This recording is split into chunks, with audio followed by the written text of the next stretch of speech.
भोजराज ने जाकर के जब उन लोगों से पूछा कि आप मीरा में क्या देखते हैं, उसकी सुंदरता, उसके नेत्र, उसके बाल, उसके रूप का सौंदर्य क्या देखते हैं?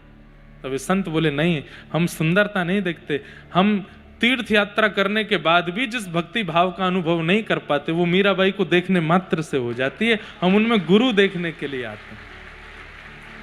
गुरु किसे कहते हैं? जिसकी उपस्थिति, जिसकी वाणी, जिसके विचार, और अंत में कह दूं जिसका रूप आपके चित्त में कृष्ण को और प्रिय बना देता हो, वही गुरु है। तो ये आपकी गुरु ही है, तो इनको गुरु रूप ही मानो और फिर कालांतर में भी इनका दर्शन गुरु भाव से ही करो। अब भाई जिसको देख के भक्ति बढ़ रही है तो उसमें गुरु देखो, गुरु भाव रखो, ऐसी भावना है। सबको हम प्रणाम करते हैं। आज प्रथम स्कंद की कथा में प्रवेश करते हैं। भागवत जी का पहला श्लोक, सबसे प्रथम श्लोक कह करके आगे के प्रसंगों में चलते हैं। बोलो वृंदावन बिहारी लाल की। जन्माद्यस्य यतोऽन्वयादितरतः चार्थेष्वभिज्ञस्वराट् तेने ब्रह्म हृदय आदि कवये मुह्यन्ति यत्सूरयः तेजो वारि मृदां यथा विनिमयो यत्र त्रिसर्गो मृषा धाम्ना स्वेन सदा निरस्तकुहकं सत्यं परम धीमहि। श्रीमद् भागवत जी का पहला श्लोक। कल हम लोगों ने महात्म्य सुना था, आज से कथा का प्रारंभ है, भागवत जी का प्रारंभ है। जन्माद्यस्य यतोऽन्वयादितरतः, जो जन्म मृत्यु के इस चक्र से इतर हैं ऐसे परमात्मा, और जन्म मृत्यु जिनसे होती है ऐसे परमात्मा, उन्हें हम बारंबार प्रणाम करते हैं। चार्थे स्वविज्ञ स्वराट, जो अविज्ञ हैं, अनविज्ञ नहीं है, सब जानते हैं, जिन्हें सबके बारे में पता है, कौन अर्थ के कारण आया है, कौन स्वार्थ के कारण आया है, कौन निस्वार्थी है, वो सब जानते हैं, उनके चित्त को सब पता है। हम लोग ऐसे हैं, हमें नहीं पता होता कि कौन कैसा है, कौन के विचार कैसे, कौन की भावना कैसी, पर ठाकुर जी सब जानते हैं। ठाकुर जी कभी धोखे में नहीं रहे कि कोई रूप बदल करके आया और ठाकुर जी को छल करके चला गया, नहीं, हमारे साथ ऐसा होता है। लेकिन एक बात मैं आपको कह दूं, जब व्यक्ति भक्ति मार्ग चुनता है तो धीरे धीरे ये लक्षण उस भक्त में भी आने लगता है कि उसके सामने भी जो व्यक्ति आता है वो तुरंत पहचान जाता है कि नकली है कि असली है। कई बार ऐसा होता है कि पूरी दुनिया जिसको नकली मानती है वो किसी भक्त के सामने आ जाता है तो भक्त उसको देख करके भी पहचान जाता है कि नहीं नहीं नहीं, ये सब लोग भ्रांति में हैं, वास्तविकता में इसकी असलियत कुछ और है। ऐसा होता है। तो कथा सुनने से, नाम जप करने से, गुरु कृपा का अवलोकन करने से कई बार आपका निर्माण ऐसा होता है कि सही गलत की पहचान आपको भी होने लग जाती है, और इसी को विवेक कहते हैं। आपको उसका बोध हो जाता है। और या फिर ऐसा कहो कि अगर कोई छलयुक्त व्यक्ति भक्ति युक्त व्यक्ति के पास आ भी जाता है और भक्ति युक्त व्यक्ति उसको न भी पहचान पाए, तो ठाकुर जी उस छलयुक्त व्यक्ति को ही भक्ति युक्त बना देते हैं ताकि वो भक्ति युक्त व्यक्ति के साथ कुछ छल कर ना पावे। भक्ति का बंधुओं बहुत सुंदर प्रभाव जीवन में होता है। मान लीजिए आपने अपने जीवन में किसी को स्वीकार किया और वो व्यक्ति स्वीकार करने लायक था नहीं, लेकिन आपने कर लिया, अब आप हो भक्त, तो ठाकुर जी फिर पूरी योजना बनाते हैं कि उस व्यक्ति को भी भक्त ही बना देंगे, उस व्यक्ति के चित्त को भी शुद्ध ही कर देंगे ताकि वो आपके योग्य हो जाए, अनुकूल हो जाए। सतयुग त्रेता द्वापर में ठाकुर जी का सुदर्शन चक्र चलता था, वहां पर ठाकुर जी उद्धार करते थे, लेकिन कलयुग में ठाकुर जी स्वीकार करते हैं, उद्धार नहीं करते, स्वीकार करते हैं। दोष देख करके भी स्वीकार कर लेते हैं ठाकुर जी। और उनका स्वीकारीकरण ही उनकी कृपा है। कितनों को स्वीकार किया, आज मैं हूं, आप हैं, हम सब हैं, हम सबको स्वीकार ही तो कर रहे हैं वो। और उनके स्वीकार का पात्र हम बन जाएं, ये कथा हमें सिखाती है कि हम उस पात्र बन जाएं कि ठाकुर जी हमें स्वीकार करें। तो चार थे स्वविज्ञ स्वराट, तेने ब्रह्म हृदय आदि कवये मुह्यन्ति यत्सूरय। बड़े बड़े देवताओं को भी जो अपनी लीला पर मोहित कर लेते हैं। तेजो वारी मृदाम यथा विनिमयो यत्र तृषय गोमृषा। पृथ्वी अग्नि जल वायु आकाश पंच तत्व जिनके अधीन रहता है। धामना स्वेन सदा निरस्त कुहकम सत्यम परम धीमहि। ऐसे परम सत्य भगवान को और उनके पावन नाम को हम प्रणाम करते हैं। ठाकुर जी के पावन नाम को हम वंदन करते हैं। परम सत्य है भगवान का नाम। बंधुओं, नरसिंह मेहता जी अपने पूर्व जन्म में मुचकुंद नाम के एक भक्त थे। मुचकुंद जी ने देवताओं की सहायता की और सहायता करने के बाद अनेक वर्षों तक बिना सोए युद्ध करते रहे। जब देवताओं का युद्ध जीत गए तो मुचकुंद जी से देवताओं ने कहा कुछ वरदान मांगो। तो मुचकुंद जी ने कहा एक ही वरदान दे दो, मैं सोया नहीं हूं इतने दिनों से, मुझे निद्रा प्राप्त हो जाए। निद्रा प्राप्त हुई। देवताओं ने कहा निद्रा तुम्हें प्राप्त होगी, लेकिन अगर कोई तुम्हारी निद्रा को खोलेगा तो जो भी सामने आएगा वो जल करके नष्ट हो जाएगा। तब कथा आती है कि एक काल यवन नाम का एक राक्षस मथुरा पर चढ़ाई करने के लिए आया। तो ठाकुर जी काल यवन से लड़े नहीं, उसको पीछे पीछे लेकर के गए। वो ठाकुर जी का पीछा करने लगा और मुचकुंद गुफा में जाकर के भगवान ने अपनी काली कमली मुचकुंद जी को उड़ा दी और भगवान जाके छुप गए। जैसे ही काल यवन ने जाकर के अपने पाद का प्रहार किया, तुरंत मुचकुंद जी के नेत्र खुले, नेत्रों से दिव्य अग्नि प्रज्वलित हुई और काल यवन जल करके नष्ट हो गया। और तब उसे भगवत दर्शन हुआ। तो सोचिए कितनी बड़ी बात है यहाँ पर, बहुत ध्यान से सुनिएगा। काल यवन के मरते ही, अग्नि शांत होते ही वो क्या देखता है कि उसके पीछे एक नील कांति दिख रही है और ठाकुर जी का मधुर स्वरूप दिख रहा है। धीरे धीरे ठाकुर जी गुफा से बाहर आए तो मधुर स्वरूप ठाकुर जी का, कृष्ण ठाकुर जी सामने खड़े हैं। देख करके मुचकुंद के नेत्र सजल हो गए, नेत्रों से अश्रु प्रवाह होने लगा।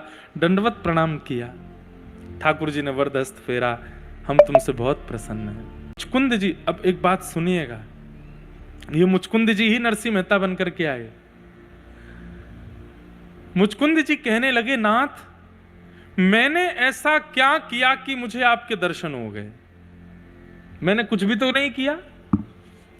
देवताओं की सहायता की तो उसके बदले मैंने मांग तो लिया था कि मुझे निद्रा चाहिए, तो निद्रा से वो देवताओं को की गई सहायता उसकी पूर्णति हो गई। मैंने ऐसा क्या किया जिससे आपके मुझे दर्शन हो गए? ठाकुर जी बोले, तुम्हारी इच्छा नहीं, मैं अपनी इच्छा से तुम्हारे पास आया हूं।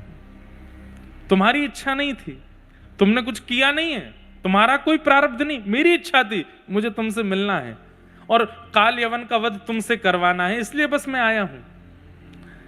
तो मुचकुंद जी बोलने लगे, नाथ ये बात मेरे अंदर मुझे सहन नहीं हो रही है। मैं और आप होते तो हम तो खुश हो जाते, बढ़िया है, कुछ मेहनत भी नहीं करनी पड़ी, सब है हो गया, भजन भी नहीं करने पड़े, ठाकुर जी का दर्शन भी हो गया। पर मुचकुंद जी कहने लगे, नहीं नाथ, आपका दर्शन मुझको हो गया, बिना कुछ किए हो गया, इस बात के भार पे मैं जी नहीं पाऊंगा। ठाकुर जी बोले, जीना किसको, तुम जाओ वैकुंठ में रहो। बोले, मैं वैकुंठ में भी नहीं रह पाऊंगा, मुझे सदा एक ग्लानि रहेगी कि मैंने भजन नहीं किया, मैंने आपका चिंतन नहीं किया और आपका दर्शन कर लिया। ठाकुर जी बोले, कैसे विचित्र व्यक्ति हो भाई, हम तुम्हारे सामने खड़े हैं, बिना प्रयास के तुम्हारे पास आ गए, फिर भी तुम रो रहे हो। बोले, इसीलिए तो रो रहा हूं कि मैंने प्रयास नहीं किया। नाथ मैं आपसे प्रार्थना करता हूं, एक भाव तो यहां पर ऐसा है कि ठाकुर जी ने आज्ञा की कि तुमको एक जन्म लेना है, और एक भाव है कि मुचकुंद जी प्रार्थना करते हैं कि मुझे एक जन्म और अवसर दीजिए जहां मैं केवल आपका भजन करूं और भजन करके इस जन्म में जो मुझे दर्शन हुआ उसकी पूर्णता कर सकूं। सोचिए, हम और आप साल भर की एकादशी करने के बाद भी इच्छा रखते हैं कि ठाकुर जी मिल क्यों नहीं रहे।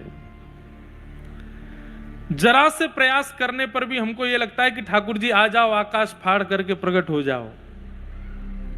अरे 4 घंटा बिना हिले कथा सुन लेते हैं तो भी अपने मन में यह भाव आने लगता है कि इसका पुण्य तो बन गया होगा कुछ। और मुचकुंद जी, उनको बिना प्रयास के ठाकुर जी मिल गए तो वो रोने लगे कि नाथ मैंने प्रयास नहीं किया, अब आप कृपा करो। बोले क्या? मुझे एक अवसर और दीजिए जिसमें मैं केवल आपको भजूं, आपको गाऊं, आपको ध्याऊं, और इस जन्म में जो मुझे दर्शन हुआ और उस जन्म में भी जो मुझे दर्शन होगा, उन सब की पूर्णता केवल आपको ध्या करके, गा करके, भज करके मैं कर सकूं। तब ठाकुर जी बोले ठीक है, कलिकाल में आप ही नरसिंह मेहता बन करके आओगे और आप भज करके, गा करके, ध्या करके अपनी इस स्थिति को पूर्ण करना। भैया ये पहले भक्त हैं नरसिंह मेहता, जिन्होंने दर्शन पहले किया, फिर दर्शन का भजन बाद में किया। बाकी सबने भजन पहले किया है, दर्शन बाद में किया है। ये पहले दर्शन कर आए हैं, फिर उस दर्शन का भजन बाद में कर रहे हैं। इसलिए भगवान 52 बार जूनागढ़ पधारे इनको दर्शन देने के लिए। मुझे ऐसा लगता है कि नरसिंह मेहता ने ठाकुर जी से कहा कि ठाकुर जी पिछले जन्म की भरपाई नरसिंह मेहता के रूप में मैंने कर ली, अब ये 52 बार दर्शन देकर के आपने और कर्जा चढ़ा दिया मुझ पर, अब ये 52 बार आप आ गए, इसका भजन कब करूं? तो ठाकुर जी बोले भैया जब तक कथा कीर्तन चलते रहेंगे पृथ्वी पर, ये विश्वास मान लेना कि नरसिंह मेहता ही बार बार आ रहे हैं और उन्हीं के भाव से कथा चल रही है, उन्हीं के भाव से कीर्तन भजन चल ही रहा है। जिस दिन ये संसार कथा कीर्तन भजन से विश्रांति ले ले, समझना कि अब भक्त जा चुके हैं यहां से, और उसी दिन घनघोर कलयुग आ जाएगा। बार बार नरसिंह मेहता आ रहे हैं किसी रूप में। मैं एक बात कथा में कहा करता हूं कि आपका प्रस्तुतिकरण ठाकुर जी को रिझाता है। ठाकुर जी के समीप आने पर आप क्या बोलते हैं, क्या विचार करते हैं, क्या कहते हैं, क्या संवाद करते हैं, उससे ठाकुर जी रीझते हैं। ठाकुर जी का प्रकट होना विशेष बात है, पर प्रकट होने के बाद आपका और ठाकुर जी का क्या संवाद हुआ या उस समय क्या विचार हुए, वो बहुत विशेष है। कथा में यही सिखाया जाता है कि ठाकुर जी मिल जाएं पहली बात, और ठाकुर जी मिल जाएं उसके बाद क्या। कभी विचार किया कि मुझे ठाकुर जी मिल जाएंगे तो हम क्या करेंगे?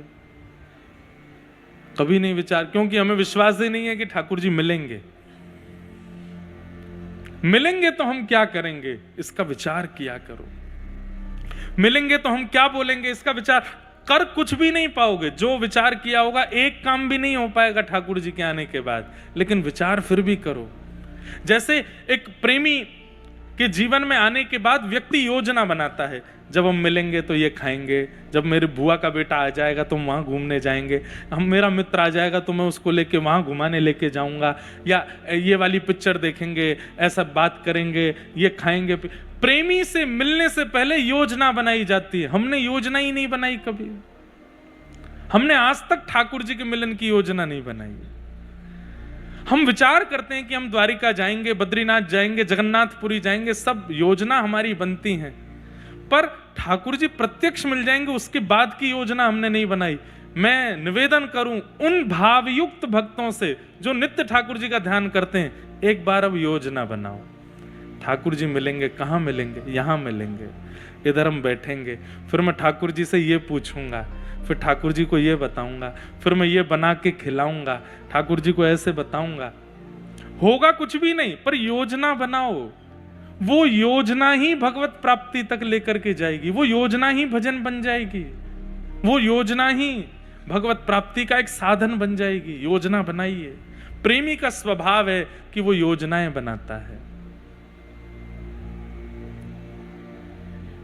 योजना बनाओ।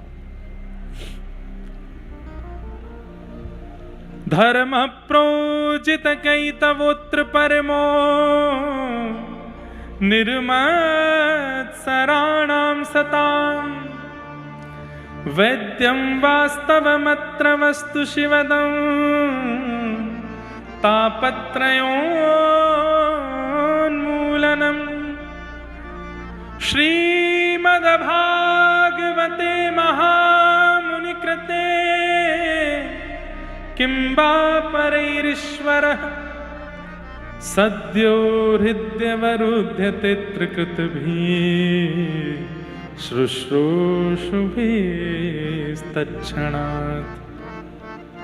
विषय, अधिकारी, संबंध और प्रयोजन, ये चार बातें इस श्लोक में बताई गई। सबसे पहला, भागवत का विषय क्या है? तो कहते हैं धर्म प्रौजत कई तवोत्र परमो। धर्म और परम धर्म ये दो बातें हैं। हम शरीर की भावना रख करके जो कर्म करते हैं उन्हें धर्म कहते हैं, और जहां आत्मचिंतन करके क्रिया करते हैं वो परम धर्म कहलाता है। आप तिलक लगाते हो, धर्म है। आप स्नान करते हो, धर्म है। आप वस्त्र पहनते हो, धर्म है। धन कमाते हो, धर्म है। दुकान बनाते हो, घर बनाते हो, बच्चों का विवाह करते हो, अपने कुल खानदान की मर्यादा का ध्यान रखते हो, ये सब धर्म है। पर जिस दिन एकांत में बैठ करके विचार करते हो, सब किया, अपने भीतर बैठी हुई आत्मा का उद्धार कैसे करूं, उसके बाद जो आप क्रिया करते हो वो परम धर्म है। अपने उद्धार का चिंतन जब आपके मन में प्रारंभ हो जाता है, भीतर बैठी हुई उस दिव्य चेतना के उद्धार की चिंता जब आपको प्रारंभ हो जाती है, वो परम धर्म कहलाता है। नाम कमाना, धन कमाना, यश कमाना, समृद्धि कमाना, ये सब कुछ करना, ये सब धर्म के अंतर्गत आता है।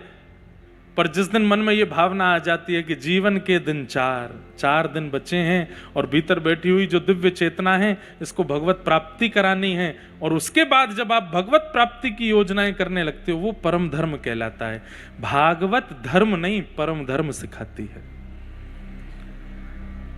श्रीमद् भगवत गीता धर्म सिखाती है, महाभारत धर्म सिखाती है, रामचरितमानस धर्म सिखाती है। पर श्रीमद् भागवत, मैं कोई कंपैरिजन नहीं कर रहा हूं, केवल इन सबकी अपनी अपनी योग्यताएं हैं। श्रीमद् भागवत परम धर्म सिखाती है, धर्म नहीं। शरीर को क्या करना चाहिए, एक व्यक्ति को जीवन में क्या करना चाहिए, यह सब सीखने के लिए भगवत गीता के सन्निधि में जाइए। ये सब सीखने के लिए मानस जी की सन्निधि ग्रहण कर लीजिए। ये सब सीखने के लिए वाल्मीकि रामायण जी सुन लीजिए। लेकिन इस शरीर के भीतर बैठी हुई उस दिव्य चेतना का उद्धार कैसे हो, यह सीखने के लिए भागवत की कथा में आइए, क्योंकि भागवत परम धर्म सिखाती है। उस दिव्य चेतना को परमात्मा से कैसे मिलाना है, यह सिखाती है। आप गिरिराज जी की परिक्रमा कर रहे हैं, वो भी धर्म है, क्योंकि शरीर की क्रिया है। आप दंडवत कर रहे हैं, यह भी धर्म है, शरीर की क्रिया। पर आप कथा सुन रहे हैं, यहां शरीर की कोई क्रिया नहीं हो रही है, इसलिए ये परम धर्म है, क्योंकि आत्मा की क्रिया हो रही है। कई लोगों को मैं देखता हूं 3:30 बजे से लेकर 7 बजे तक वो ऐसे ही बैठे रहते हैं, पलक भी कब झपकते हैं पता नहीं चलता, एकाग्र चित्त होकर के कथा सुनते हैं। शरीर इतना योग्य नहीं कि वो एकाग्र चित्त होकर 3 घंटा बैठ जाए, ये आत्मा बैठाती है, इसलिए इसको परम धर्म कहते हैं। शरीर नहीं बैठ सकता। शरीर तो बहुत विचित्र है हमारा, कभी यूं, कभी ऐसे, कभी यूं, फिर सोचते कोई पानी दे जाओ, थोड़ी चाय पिला जाओ, कभी इधर खुजाएंगे, कभी ऐसे करेंगे, कभी ऐसे बैठ जाएंगे, कभी लोगों की मुद्राएं देखो, अष्टांग योग करते हैं कथा में बैठे बैठे। लेकिन पैर अपनी थकान भूल गए, जीव अपनी प्यास भूल गई, कमर पीछे टेक लगाना भूल जाए, माथा अपना पसीना भूल जाए, आसपास कौन बैठा है सब सुध-बुध चली जाए, ये धर्म में नहीं, ये परम धर्म में होता है। जब आत्मा एकाग्र हो जाती है और जब आत्मा को दिख जाता है कि इस पथ से मुझे परमात्मा की प्राप्ति होगी, तभी इतना एकाग्र हो पाता है वो व्यक्ति। उसका उद्देश्य बन जाए कि मुझे श्याम सुंदर चाहिए, तब उसे बाकी की विचलनता, शारीरिक विचलनता उसे परेशान नहीं करती, वो फिर उसी भाव में आ जाता है।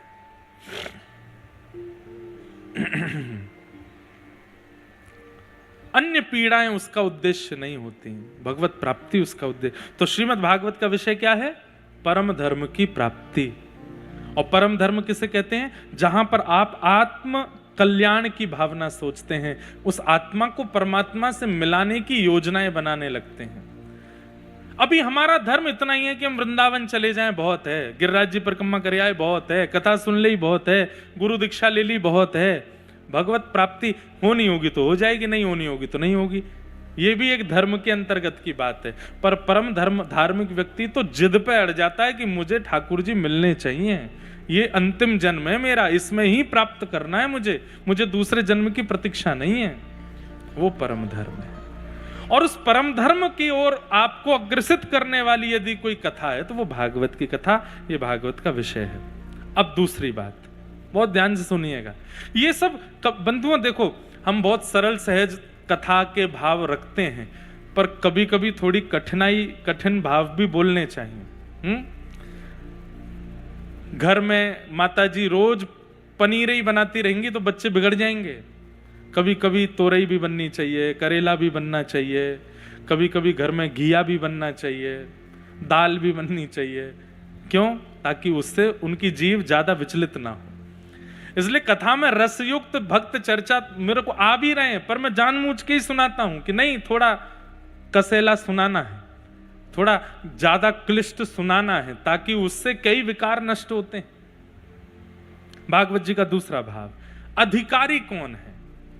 उस दिव्य आत्मा को जो हमारे अंदर बैठी है, परमात्मा से मिलाना है। हमने सोच तो लिया, पर हम इसके अधिकारी कैसे बने कि हमारी आत्मा उन तक पहुंचे? तो एक दोष का निवारण करना पड़ेगा, निर्मत्सराणाम सताम। मैं हर बार एक बात कथा में कहता हूं, बहुत ध्यान से सुनिएगा। आपके अंदर लोभ है तो भी भगवान मिल जाएंगे, आपके अंदर क्रोध है तो भी भगवान मिल जाएंगे, आपके अंदर मोह है तो भी भगवान आपको प्राप्त हो जाएंगे। इन सब दोषों से युक्त भी भगवत प्राप्ति संभव है। लेकिन एक दोष यदि आपके अंदर है तो ठाकुर जी नहीं मिलेंगे, और वो दोष है ईर्ष्या। ईर्ष्या का दोष। रावण लोभी है, कामी है, क्रोधी है, सब कुछ है, लेकिन राम जी के दर्शन उसको हो रहे हैं। वो राम जी से ईर्ष्या इसलिए नहीं करता। अरे रावण, बुरा नहीं मानिएगा, अयोध्या और लंका दोनों पृथ्वी पर अपने रूप में विराजमान थी, तो कहीं ना कहीं लंका ज्यादा सुंदर थी। और इसका प्रसंग आता है जब हनुमान जी गए लंका, तो लंका में प्रवेश करते ही आंखें खुली रह गई हनुमान जी की ओर, बोले इतनी सुंदर नगरी, इतनी सुंदर नगरी, ऐसे सुंदर इमारतें, ऐसी। हनुमान जी मोहित हो गए। लेकिन अंत तो गत्वा जब वापस लौटने लगे तो मन में विचार करने लगे, सुंदर तो बहुत है पर राम युक्त नहीं है, इसलिए इसको खाक होना पड़ेगा। जला दिया पूरी लंका को। बोले मैं मोहित हो गया इस लंका पर, इसकी सुंदरता पर, कोई और मोहित ना हो जाए, क्योंकि ये राम युक्त नहीं है, इसलिए जला दो पूरी को। जला दिया। और बाद में जब सब लोग आए, हनुमान जी सेतु पार करके सारे बानर आए, तो लंका की बड़ी प्रशंसा सुन ही रहे थे, बड़ी ऐसी ऐसी है। और जब सारे बानरों ने लंका में प्रवेश किया, राम राम राम, इससे बढ़िया तो हमारे वो जंगल हैं, इससे बढ़िया तो हमारे यहाँ की गुफाएं हैं, ये कैसी सुंदर। हनुमान जी बोले यही अच्छा है, राम विहीन वस्तु पर कोई मोहित नहीं होना चाहिए, इसलिए जला करके गया था मैं। तो उस काल में लंका ज्यादा श्रेष्ठ है। उस काल में रावण को तीनों लोक में सब जानते हैं। उस काल में बल में भी कहीं ना कहीं रावण की ज्यादा बातचीत होती है। रावण को राम जी से किसी बात में ईर्ष्या हो, इसका कोई पोर्शन बचा नहीं था। ईर्ष्या नहीं करता वो राम जी से, द्वेष मानता है। किस भाव से? क्योंकि सीता जी राम जी की, इसलिए भगवान का दर्शन हो पाया उसको। और कोई भी दोष आपके चित्त में है, ठाकुर जी आपको दिख जाएंगे, लेकिन अगर ईर्ष्या का दोष आपके चित्त में है, ठाकुर जी आपको नहीं मिलेंगे। ऐसा कह लीजिए कि ईर्ष्यालु व्यक्ति ठाकुर जी को प्रिय नहीं है, इसलिए बाकी के दोषों को धीरे धीरे भजन नष्ट कर देगा, पर आपके अंदर अगर ईर्ष्या है तो उस पर आपको काम पहले करना चाहिए। और एक बात कहूं, बिना किसी संकोच के कहूं, इस पंडाल में बैठे हुए भी 90% लोगों के चित्त में ईर्ष्या है, क्योंकि संसार में सबसे ज्यादा लोग ईर्ष्या युक्त हैं। भागवत जी में 3 दुख के कारण बताए गए हैं, 4। पहला दुख का कारण समय। कई बार हमारा समय खराब आता है, समय दुख का कारण है। सत्यनारायण भगवान की कथा सुनी है, उसमें एक व्यापारी की कथा सुनी। उस व्यापारी ने कहा था कि मेरे एक संतान हो जाएगी तो मैं फिर सत्यनारायण भगवान की कथा कराऊंगा। उसको एक बेटी का जन्म हुआ, बेटी बड़ी हो गई, सत्यनारायण भगवान की कथा नहीं कराई, उसका ब्याह कर दिया। जमाई राजा विदेश में व्यापार करते थे तो वो भी उसके साथ व्यापार करने के लिए विदेश चले गए। तभी एक दिन क्या आया कि उस नगर के राजा के यहाँ चोरी हुई, चोर सारा सामान लेके भाग रहे थे, पीछे सैनिक लगे तो चोरों ने सोचा कि हम पकड़े जाएंगे, डर के मारे सारा सामान उस दुकान में फेंक दिया जहां पे वो व्यापारी बैठा था। सैनिकों ने आकर के बिना जांच पड़ताल कार्रवाई किए उस व्यक्ति को ही गिरफ्तार कर लिया। उसने कुछ गलत किया नहीं, पर कई बार समय के कारण दुख आता है। और एक बात बोलूं, सबके जीवन में आता है। इसलिए आप बहुत आराम से सो के उठ रहे हो, रात में पराठे पा रहे हो, खूब प्रेम से जी रहे हो, कुछ नहीं हो रहा है, प्रतीक्षा कीजिए, एक दिन तो आएगा। समय सबके जीवन में आता है। तो सबसे पहले दुख का कारण क्या है? समय। क्या है? जोर से बोलो, समय। इसको कहेंगे काल का दुख। दूसरे दुख का कारण है कर्म। क्या है? जैसा करोगे वैसा भोगोगे। एक व्यक्ति ने गलत कर्म किया, जब उसको जेल हो गई तो कटघरे में खड़ा किया। जज साहब ने कहा क्यों भाई, सारे सबूत तुम्हारे अधीन हैं, सब कुछ बता रहे हैं कि तुमने ये गलत काम किया। तो उस व्यक्ति ने कहा, जज साहब, होई सोई जो राम रची राखा।